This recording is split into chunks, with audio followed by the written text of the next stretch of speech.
మారు మనస్సు కోసం బాప్తిస్మ ఇచ్చి యోహాను ఏం చేస్తున్నాడు అక్కడ? ఆయన రోగుల్ని బాగు చేయటం లేదు.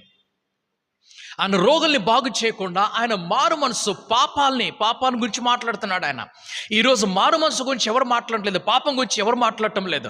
ఈరోజు బాప్తిస్మ గురించి మాట్లాడతారు, 2 ముక్కలు వాళ్ళకి చెప్పేస్తారు. నువ్వు నమ్ముతున్నావా, ప్రభు గురించి నమ్ముతున్నావా? వచ్చేసాయి, నీటిలో ఇలా మునిగి తీసుకోవాలి, ఇక్కడ తీసుకోవాలి, అక్కడ తీసుకోవాలి, ఇలా తీసుకోవాలి. దీని గురించే పోటీ, దీని గురించే పోట్లాటలు, దీని గురించి యుద్ధాలు జరుగుతున్నాయి. నువ్వు ఎలా ఇచ్చే బాప్తిసం? కూర్చోబెట్టించావా, నుంచోబెట్టించావా, పడుకోబెట్టించావా? నువ్వు ఎలాగ ఇచ్చే బాప్తిసము? నువ్వు యేసు నామములో ఇచ్చావా, నువ్వు లేకపోతే యోహానాలు ఇచ్చావు, నువ్వు త్రిత్తనాలు ఇచ్చావు. దీని గురించి కొట్లాడుకుంటున్నారు. ఈరోజు బాప్తిసం తీసుకునే వ్యక్తి ఇవన్నీ యుద్ధాలు చేసుకొని వస్తాడనమాట.